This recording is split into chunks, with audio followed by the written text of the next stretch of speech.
What's up, guys? It's Joel with Punishers Paintball. Today we've got an exciting and kind of different, thank you, Jason, exciting topic, which is we are going to talk about scenario paintball, some of the events that we've been to, and also hear from Jason. Jason is part of the Zoo PB, one of our sponsored scenario teams, and he's going to talk a little bit about what he feels are some of the best scenario paintball events around. So if you guys like this video, please like and subscribe, and we'll see you guys after the intro. I'm so free.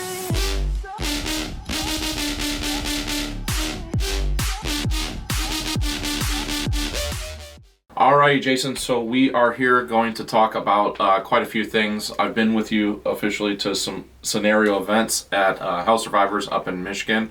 Unfortunately, with my busy schedule, I haven't been able to make the ones in Indiana. Indiana's nice, man. Some of the best fields in this part of the country, I think. So let's start off there then. Where is there in Indiana to play if you're in the Midwest area, and which fields do you like and why? So the three major fields that myself and my team have been to so far have been Blast Camp, which we're actually going to be there this Sunday for Purge, which is a Red Feather event. Can't wait. Bring your own paint event. Going to be amazing. Mm-hmm. Sherwood Forest, which is in LaPorte, Indiana.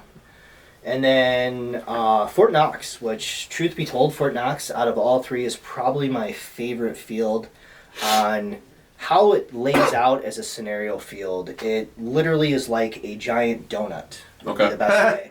Because and I say donut because if you get an overview of the field, there's actually a good sized pond in the middle. Oh. So everything goes in a circle. So he has a bridge going across one section of it. But it just really, the flow, I don't know if you understand the flow. Mm-hmm. The flow of how the field just moves, it's really nice. There's a good constant gameplay, not a lot of yes. dead space. It can push either way, but not a lot of dead space. And then the fields you play in are really unique. He has I-75, which looks like a freeway, part of it. He actually has the replica of one of the maps for Call of Duty. I think the Containers field. Where all the cars are parked in lines. That's next to it. Okay. Yeah, that's next to it, and then right behind it is the Call of Duty Containers. Gotcha. I personally am not a Call of Duty guy. I know some guys are going to cringe on that. Mm-hmm. So, but yeah, it's a great field all the way around. Flows really, really well. He just added a new portion of the field this season. I did not see it, but I've had some friends play it. They say it's absolutely amazing. Most of my team, though, actually, they really enjoy Sherwood over everything. Okay. Sherwood is more of a woods ball type field. Mm-hmm. It's more natural looking. Everything on the field, 99% of everything on the field is made out of railroad ties. Wow. He has a 3-story castle. He likes to light it up at night with torches. It just cool. Absolutely amazing. If you've never been to Sherwood, it's definitely a must-see. It took me 3 years to get there, and I have not gone since I've been there. Nice. So it's that good. Blast Camp, I mean, you yourself have been to Blast Camp, but you've only seen a portion. And all three of these fields are in Indiana, which is kind of cool. You've been to Blast Camp recently, actually, for the tournaments they have. Yep. So I think you've only seen the tournament field, which is really nice itself. But the actual scenario field is an old M1 Nike missile base. Correct. So they still have some old barracks there. They have the mess hall really there. Cool. Yeah. The old water tower, all that stuff is there. Really cool system. Really cool field to play on. It's definitely another kind of must-see. Mm-hmm. But I think the biggest thing about Blast Camp is the producer that does a lot of the games there, which is Red Feather. I can't describe the detail that this individual puts into his games. If you're able to follow Red Feather on any social media platform, he posts all of his props. He puts so much thought into it. His trophies are probably the best in the industry on the thought. I think for Robin Hood this season, it literally was a real broadsword about this tall off the ground in a stone. That's sweet. So that was the trophy, right? So really a lot of thought. One of the best producers we like to play with. Super cool people all the way around. Him and his partner. Really good stuff. Okay, so you got those three fields in Indiana. You've been to Hell Survivors up in Michigan. I've been there with you. Yep. That's kind of a cool field, but there's nothing super unique about that field. It is just kind of like... It's just a field. It's just a field. The cool thing about Hell Survivors, though, is the history. Let's be real. I mean, give credit where credit's due. The history of Hell Survivors, they've been around a very long time. They have. And they've developed a really good reputation in the scenario industry on this side of paintball, and they do a pretty good job. Their games generally are really good. I know Living Legends will be there again, coming up again. I think this is the 3rd time in a row they're going to be there again. I think they were here in the past as well. So, I mean, let's be honest. If Living Legends, if CPX is going to do an event there, it's got to be a decent field, right? Right. Yep. So you got to look at that. There are some other fields in Michigan. Right down the street from Hell Survivors is our home field, actually, which is Future Ball Paintball. And Future Ball Paintball has been around just as long as Hell Survivors. They just don't have the reputation because of the lack of big games that they've held. Right. But, Tim Montresor, is that his name? Montresor. Tim Montresor, he came from Future Ball. Yep. Really? Yes. So yeah, a lot of those guys. So did Parrish. Mm-hmm. Parrish came from Future Ball. Mm-hmm. So, so there's some pro players that came from Future Ball from back in the day. Oh, yeah. Huh. So, and a lot of people... back then. Yeah, people don't talk about it. Yeah. So, it's a good field, and Future Ball's coming up. They just had a game recently from a local producer. 160 people showed up on Sunday. Okay. And it was Resident Evil based. That actually sounds fun. And this is his 2nd year he did it. Last year, I think there was only 120, so he had an increase. He did good. And everybody talked really highly. He's really good as props. His name is Zach. He's actually Zach from Mitten. Oh, Mitten Tactical. Yeah. So he's actually starting to do games now. He did 2 games last year. Good stuff. It's a must-see if you're in the area, for sure. But I've been playing scenario paintball for about 20 years now. I got 26 years in paintball in general. Scenario got introduced to me when I was playing in Georgia, Florida. And I used to play at Low Country Paintball. And if nobody knows who Billy from Low Country Paintball, you just haven't been around long enough. We used to call him the godfather of paintball. Okay. Because legitimately, Billy from Low Country Paintball, down there, he was it. Mm-hmm. He was the man. Mm-hmm. He did all the Harry Potter games from the books, amazing games.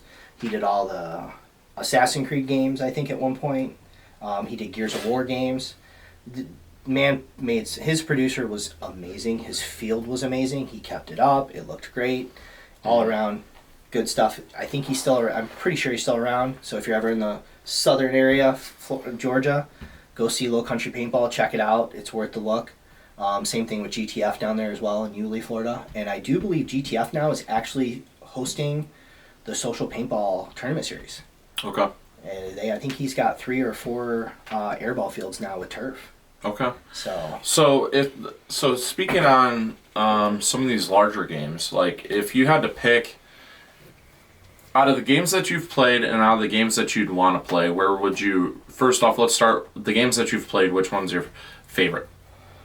So it's not really the gameplay, right? It boils down to, for me, it's a field, right? Okay. I personally, and most of my team, we don't get too involved in the actual gameplay itself. Mm-hmm. We get involved with how the field plays, and we like to go shoot paint and shoot people. That's what we are. People. Yes. we like to be the wrecking crew, right? Not acquiring the points. Right. But, I can care who wins or loses as long as I shot some faces off. We had a good day, right? So honestly, truth be told, it's more of a field, and I've already said that Fort Knox is the field I choose to play. There are some fields I do want to go to. I hear some really good things about paintball. Paintball to go, I do believe that's in Illinois. Okay. Heard that's an amazing field. Ownership is amazing. In fact, Red Feather is doing an Evil Dead game there. Yep. Next season. Supposed to be awesome. Black Ops Paintball in North Carolina, they do the Bones and Ashes. Yes. Heard quite a bit of that from one of our good friends, D. D talks a lot about Bones and Ashes. Scenario. Another one that D talks about a lot, not only D, but so does Matt, Guru from Mutant, Fulda. Like, that's on our list. And when I say our list, I'm talking my wife and I. Yeah. We really want to go down and check it out and play that game. Name quite a bit. Yeah, so, and that's in North Carolina as well. So those are on my list. Also, kind of what's on my list in Pennsylvania is Ion at Skirmish. Yes, dude. I really kind of want to Skirmish. Yes, I really want to play that game. Yeah, I think it'd be a great time. Yeah. I was going to bring Invasion. I mean, how do you not talk about Ion? Right. I know, especially since it's so close to home, right? With the D-Day and all that stuff, yeah. I mean, that looks really cool from all the footage that I've seen about, like, the D-Day and the landing and everything else like Yeah. that. That seems really cool. And then the other thing too is like Oklahoma D-Day, but I guess that's like I haven't heard about that in a while. No, it's yeah. gone. I Didn't think you used to have helicopters at that one and like all this crazy shit? Yeah, it was back in the day. The only times, since you brought up D-Day, and this is a subject I kind of wanted to talk about, the only time I've ever played that field in Oklahoma, I played it once in my life. Oh, you did? Okay. I did, and I only played it for a short time because it was actually for an SPPL tournament. Okay. And SPPL back in the mid to late 2000s was called the Scenario Paintball Players League. We don't have anything like that. I've never heard of this. So yeah, if you Google it, you should also find some videos on YouTube. There's some old ones. It was called the Scenario Paintball Players League. I played in 2007 and 2008. Okay. I believe in 2007 it was open, so I ended up playing against, believe it or not, Tom Cole himself. Nice. And some of his guys from whoever they were sponsored by Spider at the time. I can't remember the name of their team. Was he Bad Company? Yes, man. I think that was what it was. Yeah, I think it was those guys. And then I also got fortunate enough to play against all the All-Americans and the Gardner brothers because they put in what was called Smart Core. Okay. And they were using those smart parts something. Ion. No, they were a scenario gun. Smart Part was bringing out back then. Interesting. It was really weird. I don't even think it launched after that, to be honest. Or maybe it was a spider gun that looked weird. But anyway, SPPL was an amazing tournament. It basically gave scenario players a taste of the tournament world and also prove your status as a scenario player. Because let's be real, as a scenario player, it's not a 5-man, 10-man team going out there and playing against another 5, 10-man team. It's not even really as much of a competition. It really isn't, right? It's just for fun. But the Scenario Paintball Players League designed a scenario-based format in a smaller field that was kept by score, your head points, and it was a 15-man roster, 10-man on the field. I think it was 15 balls a second at the time. Okay. And in ramp modes, whatever mode you had, and you played for an hour straight. Wow. And you had 15-minute insertions. So they respawns. Yeah, you had 15-minute insertions, so you could reinsert. So that's why you had 5 extra guys to rotate you out, because playing for an hour is a long time. Yeah, that's a long time. And so we ended up in the actual finals. We played at House Survivors, made it into the top 5, got our ticket to Oklahoma, and we played, that was the D-Day field. Oh, gotcha. So I did get to see the D-Day field, but I did not get to actually play a D-Day event. I gotcha. So that's what happened there. But SPPL needs to come back, man. That was an amazing event. I think that would. I think really in today's day, I think it would actually probably get some life under it too. I think it would too. Yeah, with the right support and the right sponsorships pushing it, yeah. I think it could. Well, really you've go got far. you've got like the ICPL, which is, but the problem. But those are all mech. This isn't mech. Right. Well, and the other problem with the ICPL is you get all these guys that come in that are all experienced and everything else like that, whereas like SPPL is you could bring in a bunch of different people that don't necessarily play professionally on the X-Ball circuit, because like that's my biggest problem with the ICPL is like most of these guys are like very experienced X-Ball players, and so you've got that portion of it. Okay, so anyways, going back, so Fort Knox in Indiana for the Midwest portion, and then if you had to pick one, you brought up Black Ops, you brought up Fulda Gap. If I had to pick one, if I was going to go to one next year, to. It would be probably Fulda Gap, because I feel like one, and there's multiple reasons for that. The biggest reason probably is weather. It's in November. So the weather in North Carolina in November is probably going to be a lot better than July at Icon. Ion, you mean? Or Ion, Ion. Yeah. So July and Ion. I think I'm going to go with the cooler weather because, I sweat a lot, man. I wear a lot of pads, Well, not a lot of pads, but I wear the same pads everybody else wears. Yeah. You got your knee pads, you got your arm pads, you got your long sleeve jersey. You sweat, man. Yeah. So, like, July, that's a hot month, man. I feel like Fulda Gap would be my choice if I had to choose on any of those. Definitely one of those. Okay. All right. So there you guys have it. That is a basically abbreviated conversation about where Jason likes to play. So if you're in the Midwest area, check out Ion. Check out Fort Knox. Definitely check out Fort Knox. Check out Fort Knox, and Blast Camp's really cool as well if you want to play a scenario. Sherwood Forest is definitely a must-see. And Sherwood, and then, Fulda Gap and some of these other places that we had mentioned. Do we still have time? I'm sorry. There's one more game I want to talk about. You got like a minute before people start to log off. Right, so literally, Matt from Mutant Paintball, he just did a Mutant Warfare game. Okay. His game is designed completely different than any other scenario game I've ever played. It's almost like a video game. Okay.